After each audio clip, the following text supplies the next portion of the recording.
கருவாயன் பக்கத்து கிராமத்துல mutton Cola உருண்டை கடைய போட்டிருந்தான். என்ன இது, கடைய போட்டு இவ்வளவு நேரம் ஆகுது, ஒரு காக்கா கூட கடைக்கு வரலையே. நம்ம வேற இந்த கிராமத்துல கடைய போட்டுட்டோம். இப்படியே போச்சுன்னா எப்படி வியாபாரம் ஆகுறது? போட்ட கடையில இருந்து லாபத்தை எடுக்க முடியாது போலயே. பேசாம நம்ம கடை போட்டு இருக்கிற விஷயத்த நம்மளே சொல்லிடுவோம். எல்லாரும் வாங்க மக்களே, சுட சுட மட்டன் கோலா உருண்டை கடைய போட்டிருக்கேன். ஒரு பிளேட் மட்டன் கோலா உருண்டை 200 ரூபாய் தான். மற்ற இடத்துல விட நம்ம கடையில் ரொம்ப சீப்பாகவே கிடைக்கும். ஆனால் ருசி ரொம்பவும் நல்லா இருக்கும் மக்களே, வந்து சாப்பிட்டு பாருங்க. அடடே, நம்ம கடைக்கு ஒரு அண்ணன் வராரு, வாங்க அண்ணன். சுட சுட மட்டன் கோலா உருண்டை தயாராக இருக்கு. ஒரு 2-3 பிளேட்டு வாங்கி சாப்பிடுங்க. அப்பதானே எனக்கும் வியாபாரம் ஆன மாதிரி இருக்கும். தம்பி, இது டீ கடையில் விற்கிற கோஸ் போண்டா தானே? எனக்கு இது ரொம்ப பிடிக்கும்பா. என் பாட்டி எனக்கு செஞ்சு கொடுத்துருக்காங்க. சாப்பிட்டு எம்புட்டு நாள் ஆகுது. சீக்கிரமாக எனக்கு ஒரு 4 போண்டாவை போட்டு கொடுப்பா. சுட சுட சாப்பிட்டா சூப்பராக இருக்கும். இது கூடவே டீ குடிச்சா இன்னும் நல்லா ருசியாக இருக்கும். சீக்கிரம் கொடுப்பா. அண்ணா, இது ஒன்றும் டீ கடை போண்டா கிடையாது. இது பேரு மட்டன் கோலா உருண்டை. சாப்பிட்றதுக்கு நல்லா ருசியா இருக்கும். நீங்க சொல்றது டீ கடை போண்டா, நான் சொல்றது மட்டன் கோலா உருண்டை. ரெண்டுத்துக்கும் வித்தியாசம் இருக்குது. முதல்ல வாங்கி சாப்பிட்டு பாருங்க, தெரியும். அப்படி கருவாயன் அவருக்கு ஒரு பிளேட்ல மட்டன் கோலா உருண்டைய போட்டு கொடுத்தான். அவருக்கு அதோடைய ருசி ரொம்பவும் பிடிச்சி போச்சு. 4-5 பிளேட்டு சாப்பிட்டுக்கிட்டே இருந்தாரு. கொஞ்ச நேரம் போனதும் ஒரு பாட்டி அங்க வந்தாங்க. தம்பி, நீ தான் போண்டா கடை போட்டிருக்கியா? குப்புசாமி வந்து சொன்னான்ப்பா, உன் கடை போண்டா நல்லா ருசியா இருக்குதாமுல்ல, எனக்கும் கொடு பார்க்கலாம்.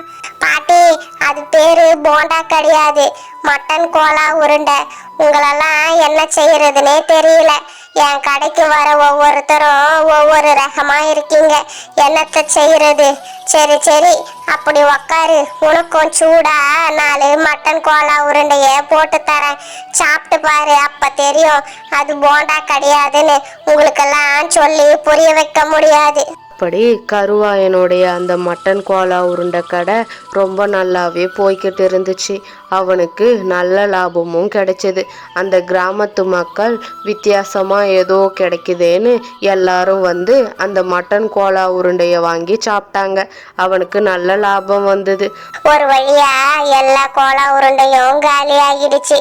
வீட்டுக்கு போயிட்டு நல்லா குரட்டை விட்டு தூங்க வேண்டியதுதான். சரி சரி, கடையை மூடிட்டு வீட்டுக்கு கிளம்புவோம். இதுக்கப்புறம் இங்க நின்று நான் என்னத்தை செய்யறது? சரி, கிளம்பிடுவோம் வீட்டுக்கு. அப்போ அங்க ஒரு பொண்ணு வந்திருந்தா. அண்ணே, நீங்க தான் போண்டா கடை போட்டு இருக்கீங்களா? எனக்கு ஒரு 4 போண்டாவை கொடுங்க அண்ணே. ஊர் முழுக்க உங்க கடையை பத்தி தான் பேச்சுக்கிட்டு இருக்காங்க. சீக்கிரம் கொடுங்க அண்ணே. ஏம்மா, உனக்கு கண்ணு நல்லா தெரியும் தானே? இல்லைன்னா டாக்டரை போய் செக் பண்ண சொல்லு. போண்டா காலியாகி 1/2 மணி நேரம் ஆகுது.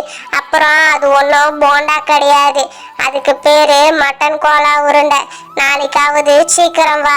லேட்டா வந்து புட்டு என்கிட்ட கேட்டனா என்னால கொடுக்க முடியாது. இப்போ வழியை விடு, நான் கடையை மூடிட்டு வீட்டுக்கு கிளம்பணும். பரவாயில்லையே, இந்த கடையில் நமக்கு இவ்வளவு லாபம் கிடைச்சிருக்கு. இந்த பணத்தை வச்சு ஏசி, ஃப்ரிட்ஜு, டிவி எல்லாத்தையும் வாங்கிடணும். நாளைக்கு போய் ஊருக்குள்ள யாருக்கிட்டையாவது கேட்டு பார்க்கணும். யாருக்காவது தெரிஞ்ச நல்ல கடை இருந்தா அந்த கடையிலேயே ஏசியை வாங்கிக்கலாம். இந்த வெயில் காலத்துல ஏசி இல்லாம வீட்டில் படுக்க முடியாது போலயே. நாளைக்கு போய் ஊருக்குள்ள விசாரிச்சு பார்ப்போம். எவ்வளவு பணம் செலவு பண்ணியாவது இந்த ஏசியை மாட்டி போடணும். நாளைக்கு போய் விசாரிக்க வேண்டியதுதான். இந்த பணத்தை முதல்ல பீரோவில் வைக்கணும். யாராவது பார்த்தா என்னுடைய வியாபாரமே போயிடும். சீக்கிரமா எடுத்து பீரோக்குள்ள வச்சிடுவோம். என்னடா இது, இன்னைக்குன்னு பார்த்து ஊருக்குள்ள ஒரு பயல்களை கூட காணோம். எம்புட்டு நேரம் தான் அலைஞ்சிக்கிட்டு இருக்கிறதுன்னு தெரியலையே. அண்ணே, நீங்களாவது மாட்டினீங்களே, நான் ஒரு ஏச்சு வாங்கணும். உங்களுக்கு தெரிஞ்ச கடை ஏதாச்சும் இருந்தா சொல்லுங்களேன். எவ்வளவு விலைனாலும் பரவாயில்ல அண்ணே, நம்பிக்கையான கடையா இருக்கணும். உங்களுக்கு தெரிஞ்ச கடை ஏதாச்சும் இருந்தா எனக்கு சொல்லுங்க, விலைய பார்த்து பேசி முடிச்சிடலாம். தம்பி, நீ இந்த போண்டா கடை போட்ட தம்பி தானே? ஒத்த போண்டா கடையை போட்டுட்டு ஏசி வாங்குற அளவுக்கு முன்னேறிட்ட. என்னைய பாரு, மாதம் முழுக்க வேலை செய்கிறேன். ஒரு நாளைக்கு சம்பளமே 100 ரூபா தான். மாதத்துக்கே வெறும் 3000. வாய்க்கும் வயிற்றுக்குமே சரியா இருக்கு. நீ என்னடானா ஏசியை பற்றி என்கிட்ட கேட்குற? அட ஏன்பா, வேற யார்கிட்டயாச்சும் போய் கேட்டுப்பாரு. என்கிட்ட வந்து கேட்டு நேரத்தை வீணடிக்காத. இருந்தாலும் அதிர்ஷ்டம் உனக்கு கூரையை பிச்சின்னு கொட்டுது போ. இல்லைனா ஒத்த கடையை போட்டு ஏசி வாங்குற அளவுக்கு முன்னேறிடுவியா? அதுக்கெல்லாம் கொடுத்து வச்சிருக்கணும். அப்படியே நாட்கள் போய்கிட்டு இருந்துச்சு. கருவாயனுடைய அந்த கோலா உருண்டை கடையும் ரொம்ப நல்லாவே போச்சு.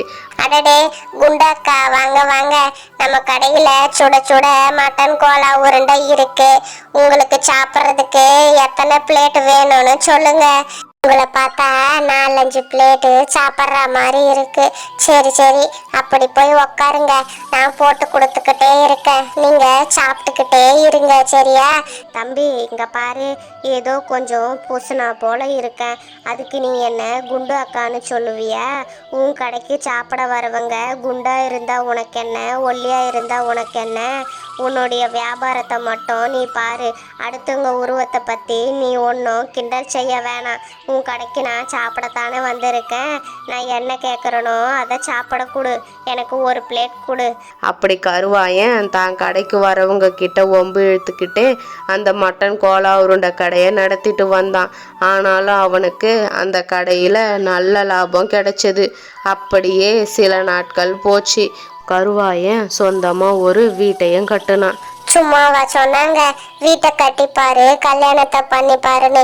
இந்த ஒத்த வீட்டை கட்டுறதுக்கு நான் பட்ட பாடு இருக்கே, ஐயோ, யாருக்கிட்ட போய் சொல்லுறது? இவ்வளவு பெரிய வீட்டை கட்டியாச்சு, வேலைக்கு ஒரு ஆளை போட்டுட வேண்டியதுதான். இல்லைன்னா தூசு படிஞ்சு பேய் பங்களா மாதிரி ஆகிடும். நாளைக்கு ஆளை சேர்ப்போம். அண்ணே, இங்க பாருங்க, தினமும் காலையில 6 மணிக்கெல்லாம் வேலைக்கு வந்துடணும். நல்லா சுத்தமா தொடச்சி பல வச்சுக்கணும். நான் பார்க்கறப்ப அதுல என்னுடைய முகம் தெரியணும். இந்த செடிங்க எல்லாத்துக்கும் தண்ணி ஊத்தி நல்லா பார்த்துக்கணும். மாசத்துக்கு 500 ரூபாய் சம்பளம் தரேன். உங்களுக்கு வேலைக்கு வர்றதுக்கு சம்மதனா நீங்க நாளையில இருந்தே வேலைக்கு சேர்ந்துக்கலாம், புரியுதா? தம்பி, என்னப்பா இப்படி சொல்லிட்ட? நான் வேலை கிடைக்காம தானே அலைஞ்சிக்கிட்டு இருந்தேன். நான் நாளையில இருந்தே வேலைக்கு வந்துடுறேன். இருந்தாலும் உன்னை மாதிரி யாருக்கும் அதிர்ஷ்டம் அடிக்காதுப்பா. ஒத்த கடையை வச்சே இந்த வீட்டையும் கட்டிப்புட்ட. அதில் நல்ல லாபமும் வந்துக்கிட்டு இருக்கு. கடவுள் யார் யாருக்கு கொடுக்கணும்னு நினைக்கிறாரோ அவங்களுக்கு மட்டும்தான் கொடுப்பாரு. நான் என்னத்தை செய்கிறது? அப்படி கருவாயன் தான் கிட்ட என்னதான் பணம் இருந்தாலும் தொடர்ந்து அந்த மட்டன் கோலா உருண்டை கடையை நடத்திட்டு வந்தான். அதில் அவனுக்கு நல்ல லாபமும் கிடைச்சிது. சீக்கிரமா 2-3 வீட்டையும் கட்டி போடணும். வாடகைக்கு விட்டு போட்டா நல்ல லாபம் கிடைக்கும். அப்புறமா இந்த கடையை மூடிட்டு வீட்டிலேயே இருக்க வேண்டியதுதான். இந்த கதை உங்களுக்கு பிடிச்சிருந்தா மறக்காம நம்மளுடைய சேனலை சப்ஸ்கிரைப் பண்ணுங்க, லைக் பண்ணுங்க, ஷேர் பண்ணுங்க. அடுத்த வீடியோவில் பார்க்கலாம். பாய்.